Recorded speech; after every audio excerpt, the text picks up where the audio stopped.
വിലങ്ങാടിനടുത്ത് മഞ്ഞച്ചീളി എന്ന സ്ഥലത്താണ് ഞാനുള്ളത്. ഈ സ്ഥലത്ത് ഒരു ചെറിയ ടൗൺഷിപ്പായിരുന്നു. 2-3 കടകൾ, ഒരു അംഗൻവാടി, നിരവധി വീടുകൾ.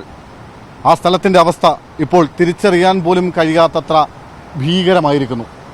കഴിഞ്ഞ ചൊവ്വാഴ്ച പുലർച്ചെ ഏതാണ്ട് 1 മണി മുതൽ നിരവധി തവണ ഈ പ്രദേശത്ത് ഉരുൾപൊട്ടലുണ്ടായി.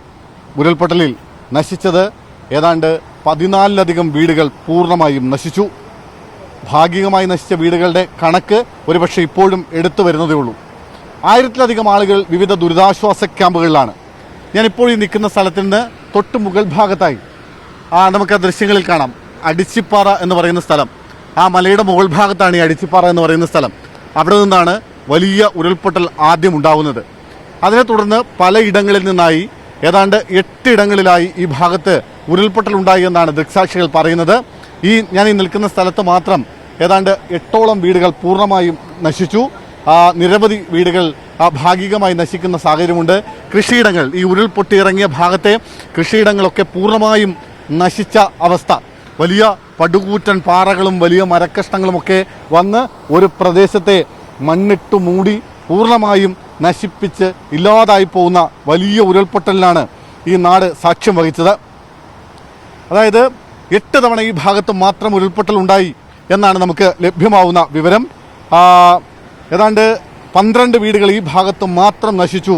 മലയങ്ങാട് എന്ന് പറയുന്ന സ്ഥലത്ത് 5 വീടുകൾ നശിച്ചു. അത്തരത്തിൽ ഒരുപക്ഷെ ഞാൻ മുമ്പ് സൂചിപ്പിച്ചതുപോലെ ഒരു കാലം കൊണ്ട് ഒരു മനുഷ്യായുസ് കൊണ്ട് ഉണ്ടാക്കിയതെല്ലാം ഉരുൾ വിഴുങ്ങിയ ഭീകരമായ കാഴ്ചക്കാണ് വിലങ്ങാടും പരിസര പ്രദേശങ്ങളും കഴിഞ്ഞ കുറച്ച് ദിവസങ്ങളായി സാക്ഷ്യം വഹിച്ചുകൊണ്ടിരിക്കുന്നത്. വിലങ്ങാടിനെ സംബന്ധിച്ച് ഇത് ആദ്യത്തെ തവണയല്ല. നേരത്തെ ഒരു തവണ ഇതുപോലെ ഉരുൾപൊട്ടൽ ഉണ്ടാവുകയും അന്ന് ഏതാണ്ട് 4 പേർ ഇവിടെ മരിക്കുകയും ചെയ്ത ഒരു സാഹചര്യം ഈ പ്രദേശത്ത് ഉണ്ടായിട്ടുണ്ട്. തുടർച്ചയായി ഉരുൾപൊട്ടലുകൾ ഉണ്ടാകുന്ന ഒരു പ്രദേശമായി ഇവിടെ മാറിക്കൊണ്ടിരിക്കുന്നു. ഇവിടുത്തെ ജനങ്ങൾക്ക് ഒരുപക്ഷെ മനസ്സമാധാനത്തോടെ സ്വസ്ഥതയോടെ ജീവിക്കാൻ കഴിയാത്തൊരു പ്രദേശമായി ഇവിടെ മാറുന്നു എന്നതാണ് ഈ സ്ഥലത്തിൻ്റെ ഒരു പ്രശ്നം. ഞാൻ മുമ്പ് പറഞ്ഞു 2018 ആലിമൂലയിൽ ഉരുൾപൊട്ടൽ ഉണ്ടാവുന്നു. അവിടെ 4 പേർ ഉരുൾപൊട്ടലിൽ മരിക്കുകയും ചെയ്തു. ഇപ്പോൾ ഈ സ്ഥലത്തിൻ്റെ ഒരു പ്രകൃതിപരമായ ഒരു പ്രത്യേകത കൂടിയുണ്ട്. അതായത് 3 ജില്ലകൾ യോജിക്കുന്ന ഒരു സ്ഥലമാണിത്. കണ്ണൂർ, കോഴിക്കോട്, വയനാട് ജില്ലകൾ, ഒപ്പം പേരിയ, കണ്ണവം വനാതിർത്തികളോട് ചേർന്ന് കിടക്കുന്ന സ്ഥലം കൂടിയാണിത്. അതുകൊണ്ട് തന്നെ അതീവ പരിസ്ഥിതി ദുർബല പ്രദേശം എന്ന് വിശേഷിപ്പിക്കാൻ കഴിയുന്ന ഒരു സ്ഥലം. ഇവിടേക്ക് വർഷങ്ങൾക്ക് മുമ്പ്, പതിറ്റാണ്ടുകൾക്ക് മുമ്പ് നിരവധി മനുഷ്യർ പലയിടങ്ങളിൽ നിന്നായി ഇവിടേക്ക് കുടിയേറി പാർത്തു. അവരൊക്കെ പതിറ്റാണ്ടുകളായി മണ്ണിൽ പണിയെടുത്ത് പ്രകൃതിയോടും കാലാവസ്ഥയോടും ഒപ്പം ജീവിത സാഹചര്യങ്ങളോടും ഒക്കെ പടവെട്ടി പൊരുതി ഉണ്ടാക്കിയതെല്ലാം അതെല്ലാം ഒരു നിമിഷം കൊണ്ട് പൂർണ്ണമായും നശിച്ചു പോകുന്ന ഒരു സാഹചര്യം ഉണ്ടാവുന്നു. നമുക്ക് ആ ദൃശ്യങ്ങളിൽ തന്നെ കാണാം. വലിയ തോതിൽ മലവെള്ളം ഇങ്ങനെ കുത്തി ഒഴുകി താഴേക്ക് വരുന്നു. അതേ തുടർന്ന് ഒരു പ്രദേശം പൂർണ്ണമായും ഇല്ലാതാവുന്ന ഒരു സാഹചര്യമാണ് ഉണ്ടാവുന്നത്. ചേട്ടൻ ഈ നാട്ടുകാരനാണോ? ഞാൻ ഈ നാട്ടുകാരനല്ല. അല്ല, ഇവിടേക്ക് വന്നതായിരിക്കും അല്ലേ? അത്തരത്തിൽ നമുക്ക് ഇവിടെ നിന്ന് നോക്കുമ്പോൾ കാണാം താഴ്ഭാഗം മുഴുവൻ ഇവിടേക്ക് വെള്ളം വലിയ തോതിൽ കുത്തി ഒലിച്ചിറങ്ങുന്നു. ഈ പ്രദേശത്തു നിന്നുള്ള ആളുകളെ മുഴുവൻ, ഒരുപക്ഷെ ആളുകൾ ഇവിടെ നിന്ന് ഓടി രക്ഷപ്പെട്ടതുകൊണ്ടാവാം, അല്ലെങ്കിൽ ഒരു ദുരന്തമുണ്ടാവുന്നതിന് തൊട്ട് മുമ്പ് അറിയിപ്പുണ്ടായതുകൊണ്ടാവാം വലിയ തോതിൽ ജനങ്ങൾ ഇവിടെ നിന്ന് ഓടി മാറിയതുകൊണ്ട്, അല്ലെങ്കിൽ ഒരു കുറെ കൂടി സുരക്ഷിതമായ സ്ഥലത്തേക്ക് മാറിയതുകൊണ്ടാണ് അവർക്ക് നിരവധി പേർക്ക് ജീവൻ രക്ഷിക്കാനായത് എന്നതാണ് സത്യം. അങ്ങനെ നിരവധി മനുഷ്യർ പലയിടങ്ങളിലേക്ക് ഓടിപ്പോയി പലരോടും ഇങ്ങനെ ഉരുൾപൊട്ടൽ ഉണ്ടാവുന്നു എന്നുള്ള മുന്നറിയിപ്പ് കൊടുത്തു.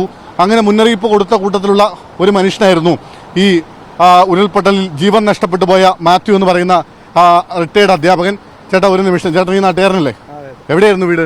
നമ്മുടെ ഈ മലയുടെ അപ്പുറം. ഈ മലയുടെ അപ്പുറം ഉരുൾപൊട്ടൽ ഉണ്ടായപ്പം കണ്ടിരുന്നോ? ഇല്ല, കണ്ടില്ല. ഞങ്ങൾ അത് കഴിഞ്ഞ് വന്നോ. ഇപ്പൊ ഈ ഉരുൾപൊട്ടൽ ഉണ്ടായപ്പോ കണ്ടില്ല? ഇല്ല. ഓക്കെ, ഈ നാട്ടിലുള്ള ആളല്ല, ഇതിന്റെ അപ്പുറത്തെ മലയിലുള്ള ആളാണ് അല്ലേ?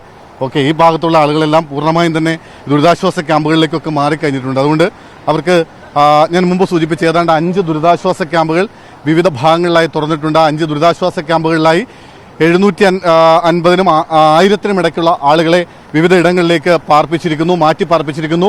ദേശീയ സംസ്ഥാന ദുരന്ത നിവാരണ സേനകൾ, ഒപ്പം പോലീസ്, ഫയർഫോഴ്സ് തുടങ്ങി നിരവധി ആളുകൾ, നിരവധി സേനകൾ നിരന്തരമായി കഴിഞ്ഞ കുറേ മണിക്കൂറുകളായി പണിപ്പെട്ടാണ് ഈ പ്രദേശത്തൂടെ ഒന്ന് ആളുകൾക്ക് നടന്നു പോലും പോകാൻ കഴിയുന്ന ഒരു സാഹചര്യം ഉണ്ടാക്കിയിരിക്കുന്നത്. ഒരു മേഖല പൂർണ്ണമായും ഒറ്റപ്പെട്ട ഒരു സാഹചര്യം ഉണ്ടാകുന്നു. നമുക്ക് മെഡിക്കൽ ടീം അടക്കമുള്ള ആളുകൾ ഇവിടേക്ക് എത്തിക്കൊണ്ടിരിക്കുന്നുണ്ട്. അതിൻ്റെ കഴിഞ്ഞ കുറച്ച് ദിവസങ്ങളായി അവരിവിടെ ഉണ്ട്.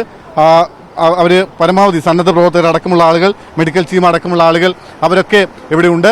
ഏതാണ്ട് 500 കോടി രൂപയിലധികം രൂപയുടെ നഷ്ടം, 500 കോടിയിലധികം രൂപയുടെ നഷ്ടം ഈ പ്രദേശത്ത് ഈ ഉരുൾപൊട്ടലിൽ ഉണ്ടായി എന്നാണ് പ്രാഥമികമായ കണക്ക്. എന്തായാലും വടകര സബ് ഡിവിഷണൽ മജിസ്ട്രേറ്റ്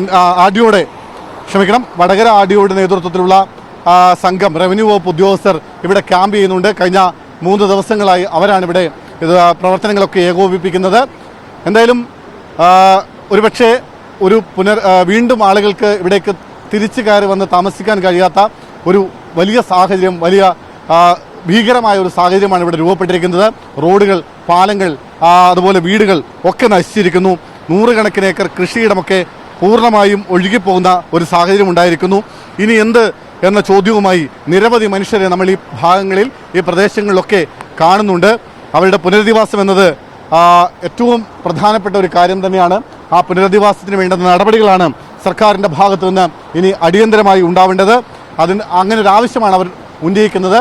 കാരണം ഞാൻ മുമ്പ് സൂചിപ്പിച്ചു, പതിറ്റാണ്ടുകളായി കഷ്ടപ്പെട്ട് മണ്ണിനോട് പടവെട്ടി, പ്രകൃതിയോടും സാഹചര്യങ്ങളോടും ഒക്കെ പടവെട്ടി ഉണ്ടാക്കിയതെല്ലാം ഒരു രാത്രി കൊണ്ട് ഇല്ലാതായി പോകുന്ന കുറേ മനുഷ്യരുടെ കാഴ്ചയാണ് നമുക്ക് ഈ വിലങ്ങാട് ഭാഗത്ത് നിന്ന് കാണാൻ കഴിയുന്നത്. വിലങ്ങാട്ടെ ഉരുൾപൊട്ടൽ മേഖലയിൽ നിന്ന് ക്യാമറമാൻ ഷിജിത് കണൂമിനൊപ്പം സുനിൽ ഐസക്, മീഡിയ 1.